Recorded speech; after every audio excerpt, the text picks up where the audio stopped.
अस्सलाम वालेकुम to all of you. Welcome back to the code of law. आज इस वीडियो में जो है हम causes of defective legal capacity के बारे में पढ़ेंगे। पिछली वीडियो में हमने जो है कैपेसिटी के बारे में पढ़ा था, उसकी काइंड्स के बारे में पढ़ा था कि कितनी टाइप्स की कैपेसिटीज़ होती हैं। पढ़ेंगे कि क्या कॉजेज है जिनकी वजह से किसी भी लीगल कैपेसिटी में डिफेक्ट आता है। तो सबसे पहले यहाँ पर ये बताया गया है जो कॉजेज हैं जो कि कैपेसिटी को अफेक्ट करते हैं वो तमाम फैक्टर्स हैं जो कि प्रिवेंट करते हैं capacity for execution and capacity for acquisition को फुल इफेक्ट लेने से। ठीक है, यानी कि ये वो तमाम कॉजेज हैं जिनकी वजह से कैपेसिटी ऑफ फॉर एग्जीक्यूशन आप अपने राइट्स परफॉर्म नहीं कर पाते या आप अपनी ड्यूटीज़ परफॉर्म करने के काबिल नहीं होते हैं। तो ये वो कुछ फैक्टर्स होते हैं जिनकी वजह से आपकी लीगल कैपेसिटी जो है डिफेक्टिव हो जाती है। अब यहाँ पर बताया गया है कि दो टाइप्स की कॉजेज हैं, ठीक है, लीगल कैपेसिटी को डिफेक्टिव बनाने के लिए। पहली जो टाइप है वो है नेचुरल कॉजेज जिनको हम समाविया कहते हैं, ठीक है, और जो दूसरी टाइप है वो है अक्वायर्ड कॉजेज जिसको हम मुक्तसबा कहते हैं। अब हम जो है in detail one by one in दोनों टाइप्स को पढ़ेंगे कॉजेज की। सबसे पहले हम जो है पढ़ते हैं नेचुरल कॉजेज के बारे में।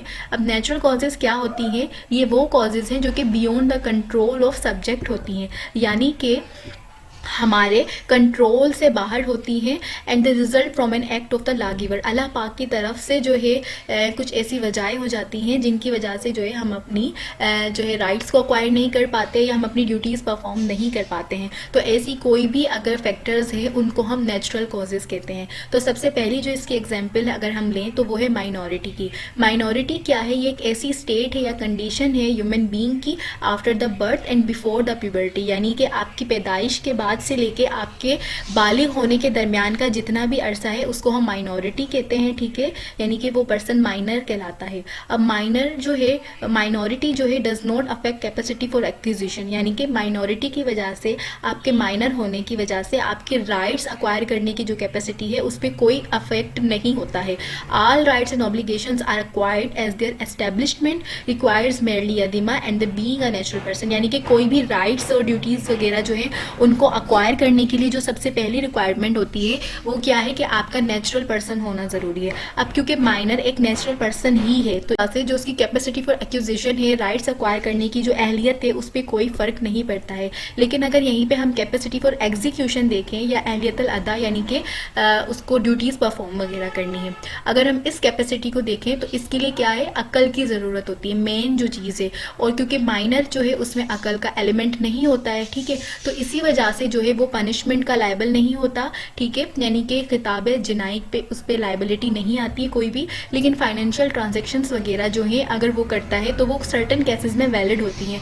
जैसे कि अगर कोई ट्रांजैक्शन है जो कि प्योरली हार्मफुल है, जो प्योरली जो है नुकसान पहुंचाती है माइनर को, जैसे कि अगर उसकी आप प्रॉपर्टी को डोनेट कर दो तो इसका कोई अफेक्ट नहीं होगा। लेकिन कुछ ऐसी ट्रांजैक्शन है जिसके वजह से उस माइनर को फ़ायदा होता है, तो या फिर कुछ ऐसी ट्रांजैक्शन जो कि प्रॉफिट और लॉस के दरमियान है वो उस माइनर को अलाउ होती हैं और with the permission of his guardian, ठीक है। या अब यहाँ पर ये समझने की बात है कि आपने देखा था कि हमारे पास 3 टाइप के हुक्म आते हैं, ठीक है, 3 टाइप के खिताब होते हैं, खिताब जिनाई, खिताब मामलात और खिताब इबादत। अब खिताब जो है मामलात वगैरह माइनर जो है वो कर सकता है टू सम एक्सटेंड, जो कि अभी हमने ये पढ़ा। लेकिन खिताब जिनाई की जो है उसके ऊपर कोई लायबिलिटी नहीं होती, क्रिमिनली जो है वो लायबल नहीं होगा क्योंकि उसके पास अक्ल नहीं होती है, ठीक है।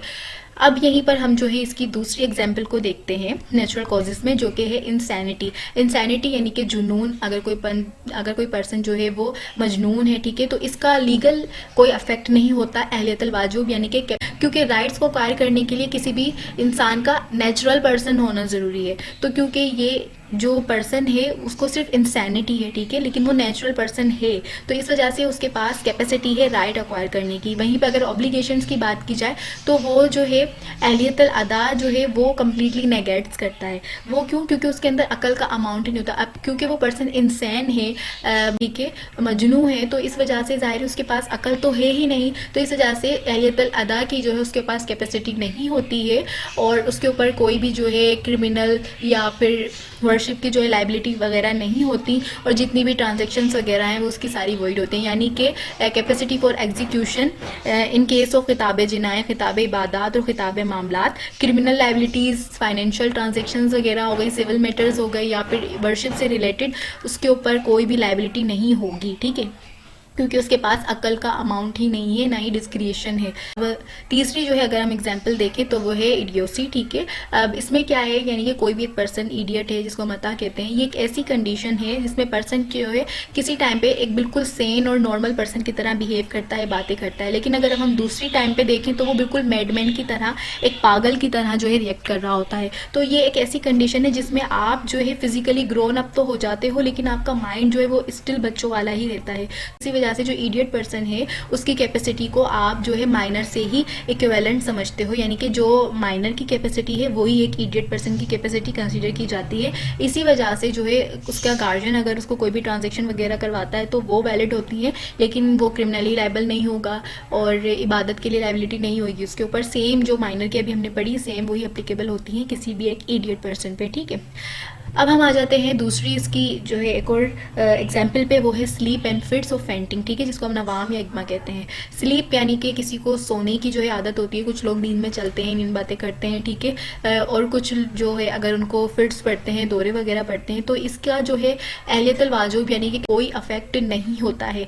इनकी जो कैपेसिटी है टू अंडरस्टैंड द थिंग्स, चीज़ों को समझने की, वो आर्जी तौर पे जो है अफेक्टेड होती है, नॉर्मली फंक्शन नहीं कर पा रहे होते वो। तो इसी वजह से जो उनकी जो लायबिलिटी है पनिशमेंट की या ट्रांजैक्शन की, उनके ऊपर कोई लायबिलिटी वगैरह नहीं आती है। तो इसी स्लीप और फिट्स वगैरह की वजह से उनकी कैपेसिटी फॉर जो है राइट्स है और एक्विजिशन जो है वो डिफेक्टिव हो जाती है। अब यहाँ पर अगर हम दूसरी मिसाल देखें तो वो है फॉरगेटफुलनेस, जिसको हम निस्यान की बीमारी कहते हैं, ठीक है। निस्यान यानी कि आपको भूलने की बीमारी है।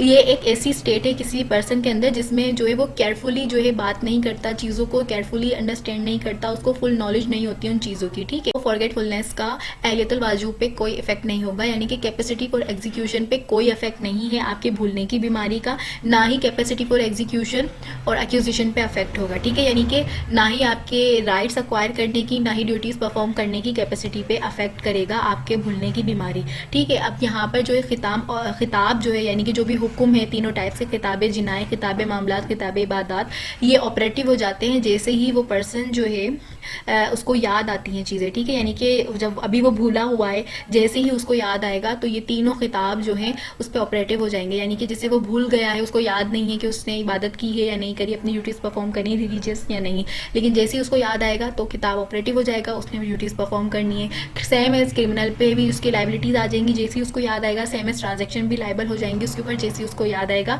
लेकिन जो है ट्रांजेक्शन अगर ऐसा कोई भी पर्सन करता है वो भी जो है इन्फोर्सिबल होंगे अगेंस्ट हिम। और कैपेसिटी फॉर एग्जीक्यूशन और कैपेसिटी फॉर एक्वायरिंग राइट्स पे फॉरगेटफुलनेस का कोई जो है असर नहीं होता है। फॉर अ टाइमिंग वो पर्सन भूला हुआ है, जैसे ही याद आएगा तो फिर वो जो है ऑपरेटिव हो जाएंगी ये तीनों मामलात। उसके बाद हमारे पास एक और एग्जांपल आ जाती है, वो है डेथ इलनेस की, जिसको हम मरजुल मौत कहते हैं। ये एक ऐसी कंडीशन है जिसमें कोई भी एक बीमार पर्सन के माइंड में ये होता है कि वो इस बीमारी की वजह से, उस चीज़ की वजह से मर जाएगा, ठीक है। मरजुल मौत में ये कि जिस बीमारी में आप हो और उसी बीमारी की वजह से जो है आपकी डेथ कोज हो। यूरिस ने ये भी कहा गया है कि जो कुछ यूरिस ये कहते हैं कि भाई आपकी जो डेथ है वो विद इन 1 ईयर होना ज़रूरी है। यानी कि जैसे ही आपको कोई बीमारी हुई है, जस्ट फॉर एन एग्जांपल, अल्लाह ना करे किसी को अगर समझ लीजिए कि टीबी की जो है बीमारी हुई है, तो विद इन 1 ईयर टीबी की ही वजह से उसकी डेथ होनी चाहिए। ऐसा नहीं कि 2, 3, 4 साल गुजर गए हैं तो अब उसको मरजुल मौत कंडीशन नहीं किया समझा जाएगा। अब यहाँ पे वो यूज टू हो चुका है, उसी जो है ढल चुका है, उस बीमारी के साथ चल रहा है, ठीक है। तो ये मरजुल मौत नहीं कहा जाएगा। मरजुल मौत का जो है कोई अफेक्ट नहीं होता कैपेसिटी फॉर एक्विजिशन पे या कैपेसिटी फॉर एग्जीक्यूशन के ऊपर। यानी कि आप जो है लाइबल होते हो, क्रिमिनल भी और फाइनेंशियली भी, ठीक है, और रिलीजियसली भी जो है आपके ऊपर सारी लाइबिलिटीज़ होती हैं, कोई भी अफेक्ट नहीं होता है मरजुल मौत का, ठीक है। तो आई होप कि आपको जो है समझ में आ गया होगा कि नेचुरल कॉजेज़ क्या हैं जिनकी वजह से किसी भी पर्सन की लीगल कैपेसिटी जो है डिफेक्टिव हो जाती है। हमने यहाँ पर कॉज पढ़ी सबसे पहले कि 2 टाइप्स की कॉजेज़ होती हैं। एक होती है नेचुरल कॉजेज़ जो कि अल्लाह पाक की तरफ से होती है, beyond the control of subject, हमारे कंट्रोल से बाहर होती हैं और उनकी वजह से हमारी कैपेसिटी जो है डिफेक्टिव हो जाती है। सबसे पहले हमने एग्जाम्पल पढ़ी माइनर की, ठीक है, कि माइनर। उसके बाद हमने फॉरगेटफुलनेस की पढ़ी, हमने डेथ इलनेस की पढ़ी, हमने इंसैनिटी पढ़ी, ठीक है, हमने स्लीप और फिटनेस की, स्लीप और फिट्स के बारे में पढ़ा, हमने इडियट पर्सन के बारे में पढ़ा। तो ये सारी नेचुरल कॉजेज़ थी जो कि ला गिवर अल्लाह पाक की तरफ से हैं, हमारी कंट्रोल से बाहर हैं, ठीक है। और इन्हीं सारी चीज़ों की वजह से, इन्हीं फैक्टर्स की वजह से जो है हमारी कैपेसिटी जो है वो डिफेक्टिव काउंट होती है। इंशाल्लाह नेक्स्ट वीडियो में हम दूसरी काइंड्स पढ़ेंगे कॉजेज़ की, जो कि अक्वायर्ड कॉजेज़, जो कि मैन मेड कॉजेज़ होती हैं। जब तक के लिए अल्लाह हाफिज़।